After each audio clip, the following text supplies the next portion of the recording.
اور انسٹیٹیوٹ کو آپ لیڈ کر رہے ہیں، آپ کیا سمجھتے ہیں کہ ان اداروں کے ذریعے ہم اس پر کیسے کوئی قابو پانے کی کچھ شعوری کوشش کر رہے ہیں؟ جو بہاؤدین زکریا یونیورسٹی ہے، یہاں میں نے ایک چیز دیکھی ہے کہ یہاں اتنی مذہبی تشدد یا مذہبی ایکسٹریمزم نہیں ہے.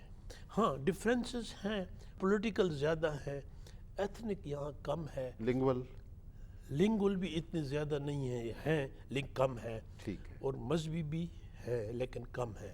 میں خود پریکٹسنگ مسلمان ہوں اور ایم پراؤڈ آف اٹ. مذہب جو ہے نا اوور آل وہ تشدد وائلنس نہیں سکھاتے. دیکھیں کوئی، میں اکثر یہ بات اب ریپیٹیشن ہو رہی ہے، کوئی مذہب ایسا ہے کہ وہ کہ زنا حلال ہے یا چوری حلال ہے. اسلام نے تو آپ کو 4 شادیوں کی گنجائش دی ہوئی ہے نا قرآن میں. یا کوئی مذہب یہ کہتا ہے کہ پڑوسی کو تنگ کرو یا ہومو سیکسوالٹی جائز ہے. مذہبوں کی جو بڑی بڑی رائے وہ تو ایک ہے، اب اس کے پیچھے کئی فیکٹرز ہیں. میں نے ایک کافی لکھا مینورٹیز پہ، میں نے بلوچستان پہ 2 کتابیں لکھی. I'm a writer. یہ جو پٹھان بلوچ کا بیلٹ ہے اس میں ہندو بالکل اب وائپ آؤٹ ہے. ٹھیک ہے، میں دعوے سے کہہ سکتا ہوں کہ اتنی مذہبی ہی وہ نہیں تھی، وہ میٹیریلسٹک تھی، پراپرٹی، اکنامک ریزن. ٹھیک ہے، یہ جو اب کوئٹہ میں ہوا ہزارہ، اور یہ جی میں ہزارہ کمیونٹی پہ ریسرچ کی، بڑے محنتی لوگ ہیں، جی، فارسی سپیکنگ، ان کا اپنا ایک کلچر، کچھ ایران ریولوشن سے امپریس ہوئے. یہ بڑا رائز کر رہے تھے پراپرٹی پہ. ان کی دکانوں پہ زیادہ سیل، ان کی پہلی جو فائٹر پائلٹ ہے بلوچستان سے فیمیل وہ ہزارہ تھی، فالوڈ بائی پٹھان لڑکی. ٹھیک ہے، تو میں سمجھتا ہوں کہ مذہب کے سے زیادہ وہ دوسرے فیکٹرز تھے. معاشیات کا پہلو بھی اس میں موجود جو ہے، ہو رہا معاشیات کا ہے، عنصر بھی ہے. جو اینڈڈ اپ ان وائلنس. پھر اس کے پیچھے کانسپیریسی تھیری. بات یہ ہے کہ آپ نے جو برائی یا جو پرابلم ہے اس کے روٹ کاز کو تو کرنا ہے. جی، تو صرف میں سمجھتا ہوں مذہب نہیں ہے، اور فیکٹرز بھی تھے جس میں پھر پولیٹیکل آ گئے. پھر مذہب کا پولیٹیکل یوز جو ہے، جی، دیکھیں دنیا میں جہاں کہیں مذہب کا پولیٹیکل یوز ہوا ہے اس سے وائلنس بڑھی ہے. پاکستان کو چھوڑ دو، کسی ملک کو. جی، اب انڈیا میں دیکھو، انڈیا کی جمہوریت اتنی بڑی جمہوریت ہے، 47 سے شروع ہوئی. آج ساری ویسٹرن اسکالر کہتے ہیں کہ غلط ہو رہا ہے. مودی کی پالیسی ایکسٹریمزم، جی، دیکھیں مودی کی پالیسی میں مذہبی ایکسٹریمزم تو ہے. موجود. اور ایک اور بات ہے، اس پہ ہم نے ریسرچ نہیں کی. کچھ سوسائٹیاں جب ماڈرنٹی کی طرف جاتی ہیں اور صحیح ماڈرنٹی نہ ہو، یا یہ جو کلاسز 3 قسم کی ہوتی ہیں. ایک ہوتی ہے پارٹیسپینٹ کلاس. جی، آسٹریا یا بڑی بڑی ویسٹرن کنٹریز، جمہوریت آپ کو پارٹیسپینٹ کلاس کی طرف ووٹ دیں، اخبار میں لکھیں، آپ بول سکتے ہیں، جگہ ہوتی ہیں. جی، ایک ہوتی ہے پیروکیل کلاس، جو آج سے ہماری 25-30 سال پہلے پیروکیل تھی. آپ کو یاد ہے، آپ چھوٹے ہوں گے، روڈ پہ تھانے دار تھپڑ شروع کر دیتے. آج کوئی مار کے تو دکھائے، وہ سارے پڑ جاتے ہیں اس کو. بالکل ایسا ہی ہے. میں نے دیکھا تھا جو کہ ڈیرہ بگتی کا جو عام، وہ اس میں وہ سینس آف فرسٹریشن نہیں تھی. جو آ کے ایم اے ہسٹری کرتا تھا، ایم اے انگلش لڑکا، جی، وہ کینٹین پہ بیٹھ کے سگریٹ وہ کہتا جی ہمارا ظلم ہو رہا ہے، کاش کہ میں بدلہ لے سکوں. جی، تو پیروکیل کلاس جی سے ہم ایلین کلاس کی طرف آئے ہیں. ٹھیک ہے، اب ہمیں ایلین کلاس کو پارٹیسپینٹ بنانے کے لیے، ہمیں پاکستان کی مثال دے رہا ہوں، ہمیں جمہوریت، لوکل باڈیز، اچھے جوڈیشل انسٹیٹیوشن جہاں انصاف ملے، ایڈمنسٹریٹو گڈ گورننس، ورنہ یہ ایلین کلاس بڑھے گی. میں نے اپنی آنکھوں سے دیکھا کراچی میں، قصور تھا پیدل چلنے والے کا، لگ گیا بندل، انہوں نے سب نے اکٹھے ہو کے بس چلا دی. میں پی ایچ ڈی ہوں پولیٹیکل سائنس میں، تو پولیٹیشین تو نہیں ہوں میں. یہ ہم کیا میسج جا رہا ہے، جی، جو زبان یوز ہو رہا ہے، یہ کس کی طرف سے بھی irrespective آف. تو وہ اقبال کا، اب اگر آپ ایز اے مسلمان دیکھیں اقبال کا ایک شعر ہے کہ مسلمان کے لہو میں ہے سلیقہ دل نوازی کا، مروت حسن عالمگیر ہے مردان غازی کا. پہلے جو آپ کا یہ بات کرنے کا، روکنے کا، یہ روٹ کاز ہے.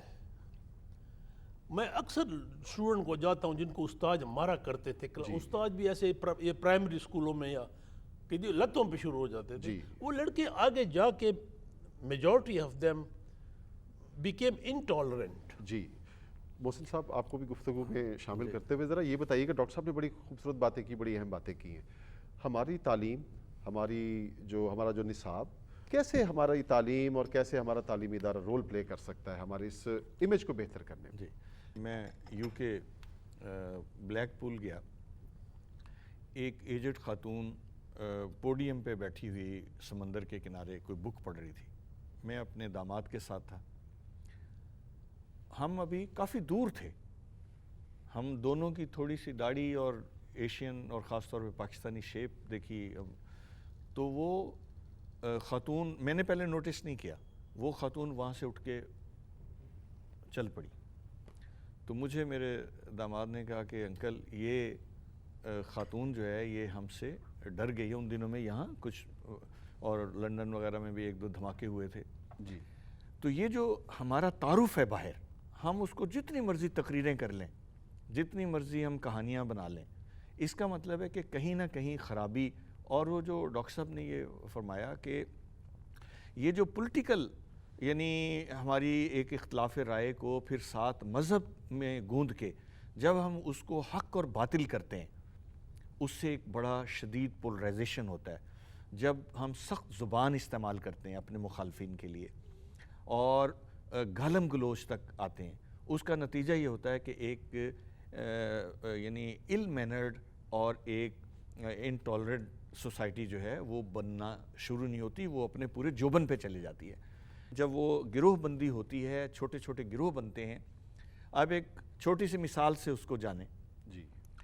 ہم اپنے بچپن میں دیکھتے تھے کہ 2-3 کلومیٹر کے اندر جو نماز عید ہوتی تھی وہ کسی ایک جگہ پہ ہوتی تھی. جی.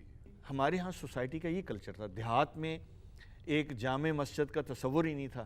یہ سمجھا جاتا تھا کہ جی وہ باقی تو ساری نمازیں ہوں گی، لیکن وہ جمعہ کی نماز وہ شہر کی یا قصبے کی مسجد میں ادا کریں. مرکزی جامع مسجد. یہ ٹھیک ہے کہ ایک اس کے رد عمل میں دلیل ہے کہ جی آبادی بہت بڑھ گئی ہے. تو یہ بھی تو ایک بہت بڑا مسئلہ ہے. جی.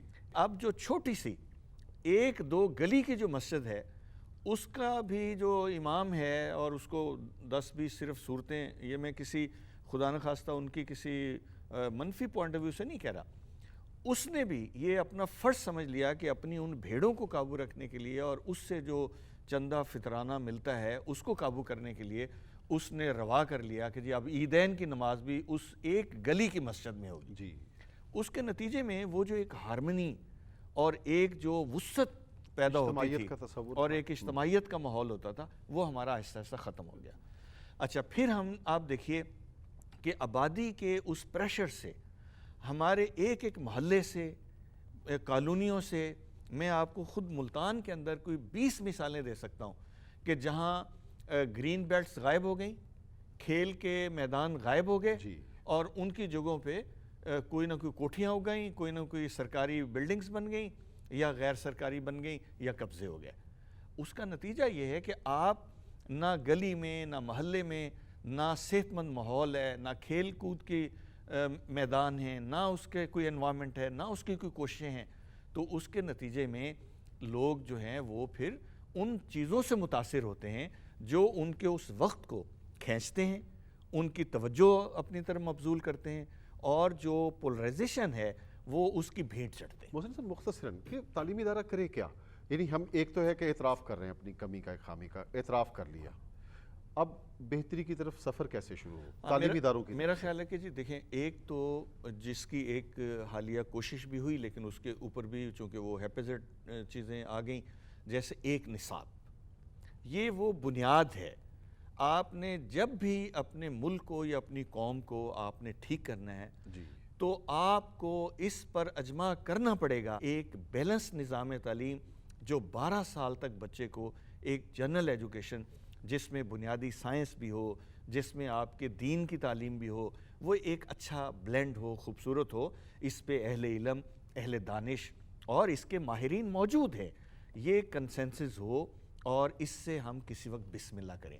یہ واحد پہلی بنیاد ہے، یہ پہلی اینٹ ہے کہ اگر ہم ایسا نہیں کریں گے تو اس کے نتیجے میں یہ جو چھوٹے چھوٹے جزیروں میں کوئی 20-25 قسم کے پروڈکشن ہو رہی ہے اذہان کی، ذہن بن رہے ہیں ڈیفرنٹ قسم کے، وہ ایک قوم نہیں بن سکتے.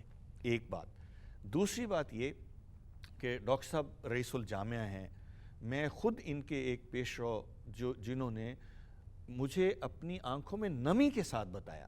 انہوں نے کہا کہ میں 4 کلاسز میں گیا، ماسٹرز کی کلاسز میں، اور میں نے بچوں سے اور بچیوں سے پوچھا کہ جو ہمارا سب سے اور اس روئے زمین پہ سب سے بہترین رول ماڈل ہے محمد مصطفیٰ صلی اللہ علیہ وسلم، ہمارے پیغمبر، کیا آپ میں سے کسی نے ان کی سیرت کے بارے میں ایک جامع یا مکمل کتاب، یعنی سبجیکٹس یا چھوٹے چھوٹے کوئی کتابچے یا مضمون نہیں، کوئی ایک جامع کتاب سیرت کی پڑھی ہے؟ وہ کہتے ہیں کہ میں آپ کو حلفاً کہہ سکتا ہوں کہ ان 4 کلاسز میں ایک بچی یا بچے نے بھی ہاتھ کھڑا نہیں کیا تھا. ٹھیک ہے. اب دیکھیں کہ ہم گریجویشنز تک چلے گئے، پوسٹ گریجویشن تک چلے گئے، نہ گھر میں نہ ہمارے سسٹم نے اس نے وہ رول ماڈل اس کو پڑھایا ہی نہیں اور سکھایا ہی نہیں کہ وہ اپنی زندگی میں اس کو برتنا شروع کرے. اور آخری بات یہ کہ یہ جو ہمارے ہاں یہ سارا سلسلہ جس کی ہم اس وقت جس پہ گفتگو کرنے کے لیے بیٹھے ہیں، کہ اس کے اندر تعلیم، مجرد تعلیم، یہ بھی جتنی ہم اس کو پھیلائیں گے. اب آج بھی خود سرکاری اعتراف ہے کہ پاکستان میں 2.5 کروڑ بچے، یہ پورے پاکستان میں نہیں بلکہ صرف پنجاب میں تقریباً 2.5 کروڑ بچے تعلیم گاہوں سے باہر ہیں. اور باقی جو ہم گنتے ہیں ان میں صرف جو اپنا نام لکھنا پڑھنا پڑھ لیتا ہے یا کوئی قرآن شریف پڑھ لیتا ہے، ان کو بھی ہم پڑھا لکھا گنتے ہیں. تو اس وجہ سے میں سمجھتا ہوں کہ جس طرح سے وہ کہا گیا ہے کہ فلاں چیز اگر ہو تو پھر اس کا کیا علاج ہے؟ محبت. پھر اگر کمی ہو تو پھر اور محبت، پھر اور محبت. تو اس ناسور کا علاج بھی ہے کہ تعلیم، پھر اور تعلیم، اور پھر اور تعلیم. استاد should be a role model, وقت پہ آئے، جو اپنی کلاس لے، کلاس اور کلاس کے باہر اس کا ایک رول ہوتا ہے. اور آپ کو میں بتاؤں یہ ویسٹ میں اسلام بڑا پاپولر ہوا ہے بیکاز آف اٹس ورسٹیلٹی، اور یہ بڑا فلیکسیبل ہے. میرا خود ایک روم میٹ تھا یونیورسٹی آف ایریزونا میں، 3 مہینے میرے سیمسٹر تھا، پادری لیکن ینگ فیوچر کا، لیکن وہ میرا روم میٹ بن گیا تھا. ایک کمرے میں 2. وہ ایک دن مجھے خود کہتا تھا یہ جو آپ نے 4 وائفز کا آپ کا ہے نا، یہ کہتے ہیں بالکل کبھی آپ کی وائف کرپل ہو جائے. اور تو بات یہ ہے کہ جو اسلام کی خوبصورتی ہے یا کسی مذہب کی خوبصورتی ہے، دیکھیں if you are a Christian and you don't become a good Christian، فائدہ تو نہ ہوا. بات تو وہی پرانی تھی، مذہب تو یہ آپ کو نہیں سکھاتا دوسرے کو ناجائز قتل کرو. تو بات یہ ہے کہ یہ ہمارے جو یونیورسٹیوں کے ٹیچرز ہیں ان پہ بڑی ذمہ داری ہے. دیکھیں بات شروع ہوتی ہے سکول سے. ہمارا ایک کوٹیشن ہے، اب تو کافی پاپولر ہو گیا، nations are built and destroyed in class rooms. اگر ہمارے مغل بارادریاں نہ بناتے نا، ایک لاہور میں انجینئرنگ سکول بنا دیتے تو آج وہ بڑی یونیورسٹی ہوتی. بالکل. یا تاج محل کا کوئی فائدہ نہیں ہے اگر اس کی جگہ ایک کوئی ماڈرن اس وقت کی. تو یونیورسٹی، سکول، کالجز، یہاں سے بچہ نکلتا ہے تو ان کا بڑا رول ہے، اور اس میں مین رول جو ہے نا آپ کی ٹیچرز کا ہے. ڈاکٹر صاحب ہمارے پروگرام کا وقت کیونکہ محدود تھا اور مختصر تھا، وہ اب اختتام پذیر ہے. بہت ساری باتیں ہو سکتی تھی، موضوع ایسا ہے کہ جس پہ گھنٹوں بولا جا سکتا ہے، لیکن پروگرام کا وقت ختم ہو رہا ہے. ڈاکٹر منصور اکبر کنڈی صاحب، آپ کا بہت شکریہ، آپ آئے اور اتنی خوبصورت باتیں کی اس حساس موضوع پر. محسن شاہین صاحب، آپ کا بھی شکریہ، اور آپ لوگوں سے بڑی جسے کہیں کہ فروٹفل ڈسکشن ہوئی اس ٹاپک پر. ناظرین، آپ نے گفتگو سنی. ہمارے ساتھ ایک دانشور اور ایک استاد موجود ہیں جو رئیس جامعہ بھی ہیں. تو اس گفتگو سے جو نتیجہ نکل رہا ہے وہ یہی ہے کہ تعلیم کا بنیادی مقصد تو یہی ہے کہ ہم ایک متوازن شخصیت بنائیں، اور اپنے ارد گرد کے جو معاشرہ جس میں ہم رہتے ہیں، جہاں ہم موو کرتے ہیں، ہم اس کے لیے مفید بھی ہوں اور مثبت بھی ہوں. اللہ تعالیٰ سے یہی دعا کی جا سکتی ہے کہ ہم اپنی تعلیم کو بہترین انسان بننے کے لیے بھی استعمال کر سکیں. شکیب احمد کو دیجیے اجازت. اللہ حافظ.